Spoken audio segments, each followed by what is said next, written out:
Berry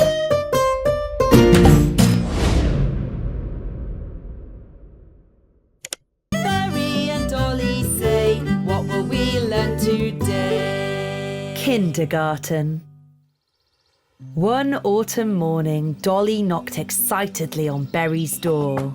Come quickly, Berry, or we'll be late. Berry got ready and the two friends held hands and walked to the nursery together. Lots of little children were gathered in the playground. They were all so happy to see each other. There was Balthazar the bee, Flutter the butterfly, Stanley the stag beetle, Eddie the potato beetle, Zephyr the dragonfly, Alfonso the cricket, Leapy the grasshopper, and Bubble the baby beetle. Mrs. Bumblebee patiently guided everybody into their classrooms. The little, middle and top children went into different rooms. Bubble was in the little group. He waved to Berry and Dolly from the doorway. The day started with exercises. After breakfast, the children made beautiful pictures using the leaves they collected in the woods. When everybody had finished, Mrs. Bumblebee gathered the children in a circle. She taught them lots of songs and games. The children all danced around. Then it was playtime. Mrs. Bumblebee sat in a rocking chair and watched the children. Berry and the boys ran straight over to the car box and started playing cars. They built ramps and tunnels. Can I join in, boys? Dolly asked. She was holding a broken red car. Oh no, Dolly, you can't play cars with that old thing, Berry told her. And anyway, cars are for boys, not girls. That made Dolly cry. The boys don't want to play with me, she told Flutter. Flutter, Leapy and Zephyr quickly cheered her up. Come and play with us. We're playing with dolls. The girls dressed their dolls in pretty dresses, fed them and rocked them to sleep. Dolly liked this game a lot. Then Berry got into an argument with Morris the Maybug. You keep knocking my car over. It's not fair. You're a cheat. That's not true. You're a cheat, replied Morris. That's it. I'm not playing with you anymore, Berry said sulkily and left the boys. Can I join in your game? Berry asked his friend Dolly. You can't play with us. It's a girls' game, Dolly sulked. But I brought this doll with me. It's got curly hair. I want to play with you. All right. Come and play with us. But now you have to let me play cars with you. Children, time to wash your hands, Mrs. Bumblebee shouted. Then go and sit down at the tables. Mrs. Earwig, the dinner lady, dished up their dinner. When everybody had finished eating, Berry and Dolly collected up all the plates and glasses.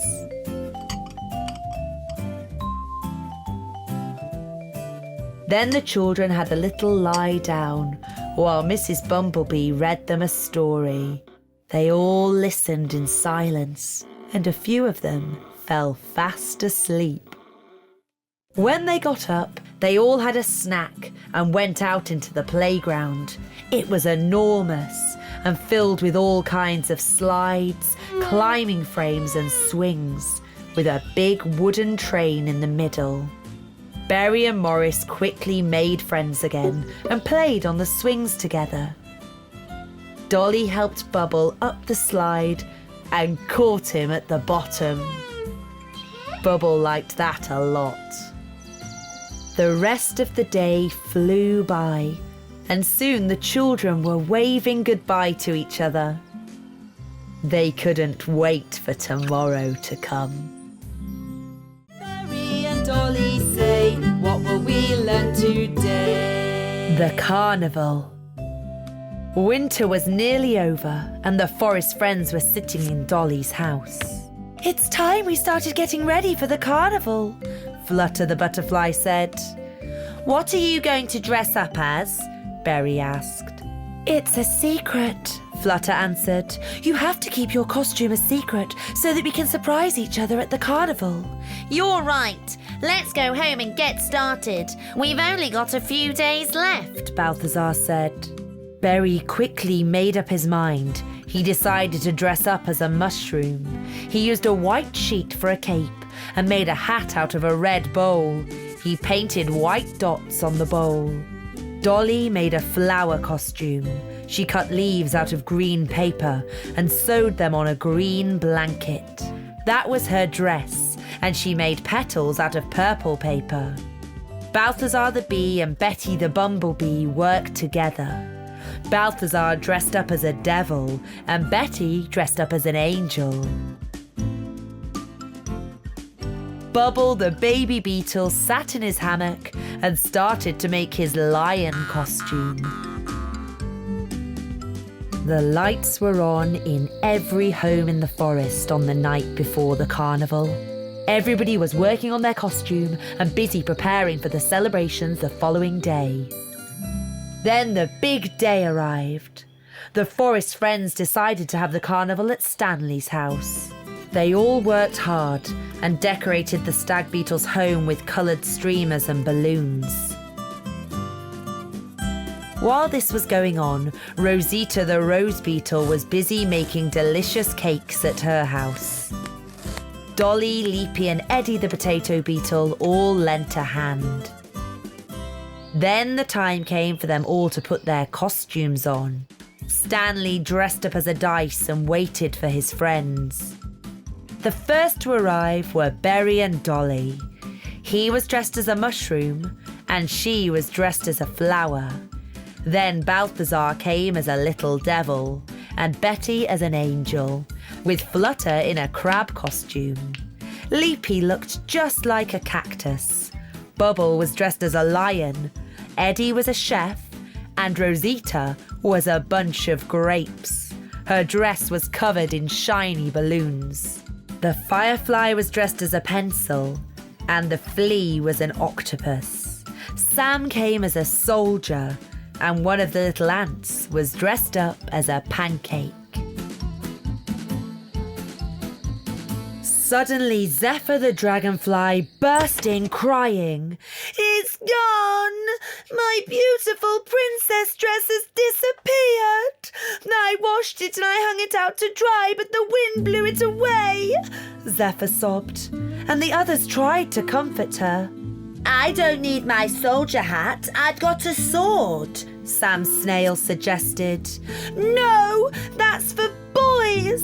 I had a lovely princess dress, but the wind blew it away." "We'll make you a new costume," Leapy said. "A sun costume." Zephyr liked this idea very much.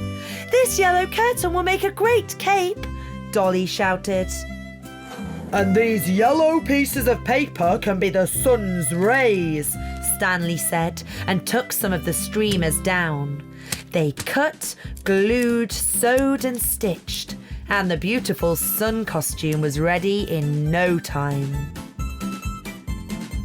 "I can lend you my little lantern. A pencil doesn't really need a lantern," laughed the firefly. "Thank you," Zephyr said. She was so happy she blushed. The forest friends danced and sung all night and agreed Zephyr had the most special costume of all. As what could be more special than a sun that shone at night? Berry and Dolly say, what will we learn today? The scooter. One spring morning, Morris the Maybug decided to make himself a scooter. He spent the whole day sawing, drilling and hammering, and when he was finished, he painted the scooter black. Then he hurried to show his super scooter to his friends. The boys were all playing basketball in the meadow. Berry, Stanley, Balthazar, Eddie, Bubble and Alfonso. "Look at my new scooter. I made it all myself," Can I have a try? No one can borrow it, it's mine. I only want to try it for a minute. We'd like to have a go on it too, then we'll give it back. I'm not lending it to anyone, Morris told them again. The boys were so busy arguing that they didn't spot Eddie, who grabbed the scooter and rode off on it. Stop! Bring it back! It's my scooter and I didn't lend it to you. I'm not lending it to anyone. Eddie slowed down and Morris soon caught up with him. Give me my scooter back. Here you are. It doesn't go fast enough anyway. Not fast enough? Look at this. Not fast enough? You can hardly keep up with me, he shouted with a laugh, but he didn't see a big pothole in the middle of the road. Watch out, Morris! Balthazar, Berry and Stanley all shouted at once, but it was too late. Well, you've only got yourself to blame, Morris, Balthazar said in a snooty tone. What happened, Morris? Are you badly scratched? Why aren't you boys helping him? The rose beetle asked the others. It's all Morris's fault. It doesn't matter how it happened. He's really hurt himself and you should have helped. Come back to my house, Morris, and I'll clean those nasty scratches for you. Rosita sat Morris down and washed his wounds with a warm, wet cloth. It doesn't look that bad now.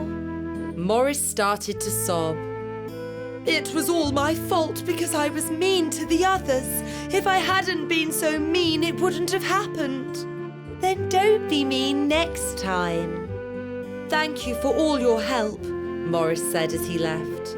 It was nothing. You'll feel better soon. Morris limped all the way back to his house. The minute he got home, he jumped into bed and he was soon fast asleep. The little Maybug woke up the next morning with a wonderful idea. He got out his paints and brushes. I'm going to paint you pink. Look at you. I've brought this for you. Thank you for helping me yesterday. It looks lovely. Did you paint it? Rosita asked. Yes, I thought you wouldn't like it black. I love it. I'm going to ride it over to Dolly's house. Be careful. Have a safe ride. Morris walked home and he was about to eat his lunch when he heard a knock at the door. Hello, Morris, Balthazar said first. We came to see if you were feeling better. Much better, thank you, Morris shrugged. I promise that I won't take your scooter again, Eddie said with an apologetic smile. I haven't got it anymore. I painted it pink and gave it to Rosita. But I can make a new scooter, Morris said. I promised Rosita that I won't be mean again. Everyone can have a go on my new scooter when it's finished. Hooray! Bubble shouted. Now would you all like a piece of apple pie? I baked it myself. Morris soon finished the new scooter. He painted it dark green. All the friends gathered in the meadow the next day and took turns to have a go on the two scooters.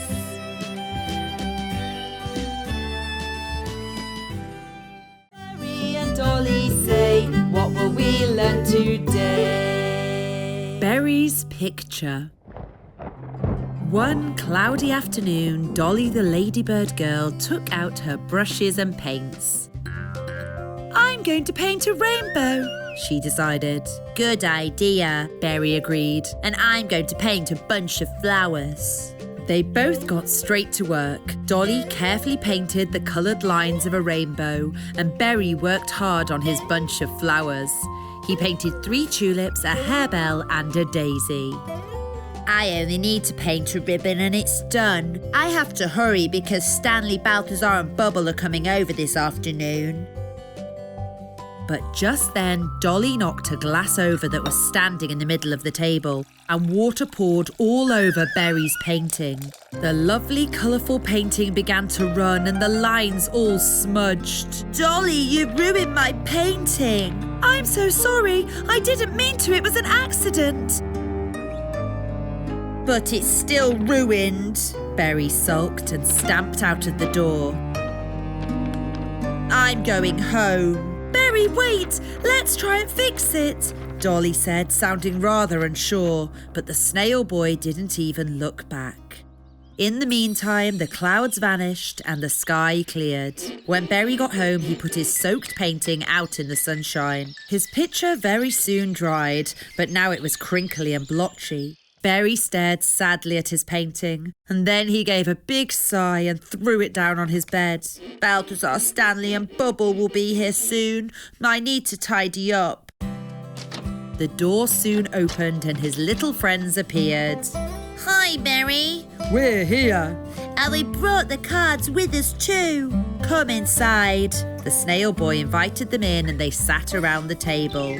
Balthazar shuffled the cards, Stanley dealt, and they started to play. Bubble was soon out of the game. He was strolling around the room and he noticed the picture lying on the bed. He picked it up and stared at it in awe. "Goodness me, Berry, it's beautiful. Did you paint it?" he asked inquisitively. Berry was surprised and stuttered. Yes, I painted it." They all began to question Berry. "Was it your idea? Will you show us how you did it?" Stanley quizzed. How did you make it so beautiful? Asked Balthazar. Berry just shrugged and said, "Yes, it was my idea. It's no big deal. I'd love to show you how to make one." Just then, Dolly walked into the house. She was carrying a large plate of cakes and offered it shyly to Berry. "I baked these, Berry. I'm sorry that I ruined your picture." The others all stared at Berry in confusion. Mumbled Balthazar. So it wasn't really your idea? "It wasn't my idea. It all happened by accident," Berry began. "Dolly knocked the water over, the colours all ran and the painting went all wobbly. I put it out in the sun to dry and then I decided to keep it and not throw it away." "It's a good job you didn't throw it away. Could I have it? A lovely bunch of flowers like this would look just lovely on a flower beetle's wall." "Of course you can have it, Bubble." "I'm sorry that I got so cross." "I'm not upset with you, Berry. I brought my rainbow painting with me and I'd like you to have it." "Thank you, Dolly. I love it. I'm going to put it on the wall." "Would you like to join our game?" the snail boy asked Dolly. "I'd love to. And we can eat cake at the same time," the ladybird girls said with glee.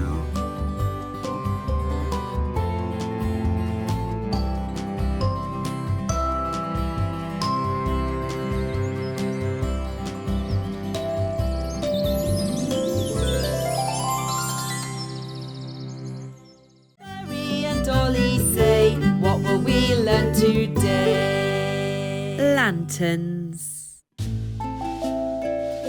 The fireflies lived in a little round house that hung from the branch of a tree on the top of a hill. They woke up one summer morning to find their house was blowing back and forth like a giant swing. "There's a storm outside, the wind's rocking the house," one of the fireflies said in a terrified tone. "We'll have to stop it or the house will break off the branch," a second firefly shouted, but it was already too late. The rope broke and the house began to fall. "Ah!" the fireflies shouted and flew out of the windows as quickly as they could. No one was hurt, but the house was ruined. The forest friends gathered to see what all the noise was about. "Our house is smashed up," cried the littlest firefly, and he ran to Dolly. We'll build you a new one, Balthazar offered. The biggest problem is that all our lanterns broke, the head firefly told them. We'll stick them back together somehow, Berry nodded. No, Berry, they can't be stuck back together. We have to go and see the great lightning beetle. Only he can give us new lanterns, the firefly informed him. When do we leave? The others asked. Right away. The fireflies all set off. Have a good trip, Berry and Dolly shouted after them. They flew for 3 long days. They spent the first night under the cap of a mushroom. On the second night, they cuddled up in a cave. Then on the 3rd day, they arrived at the lightning beetle's house. The old beetle's house looked just like the firefly's lamps, but it was much bigger. The lightning beetle slowly opened the door. He had difficulty moving around and his silver wings draped down over his bent back. He wore a tall, poky hat and his beard hung down to the ground. He looked just like a wizard. Come on in, he muttered. The fireflies told him how their house had fallen to the ground and how all their lanterns had smashed. That's what's happened. Only you can help. Very well, I'll help you.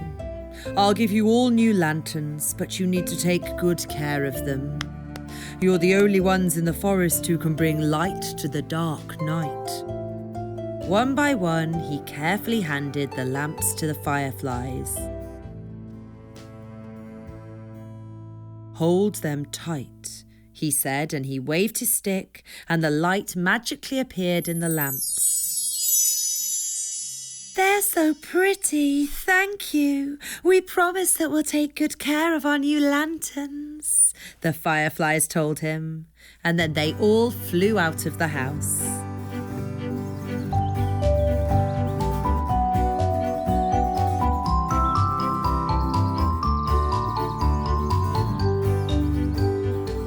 Where are we going to live when we get home? They asked each other in a worried buzz. But they did not have to worry for long. Hey, come over here. This is your new house, shouted Berry, Dolly, Balthazar, Flutter, Stanley, and all the other forest friends. We built you a house in the hole in this tree, said Berry.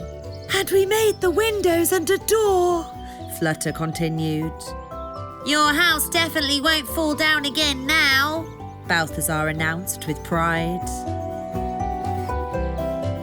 Thank you, the fireflies all said, and they went tiredly to bed. They climbed into the 15 beds and were all soon fast asleep.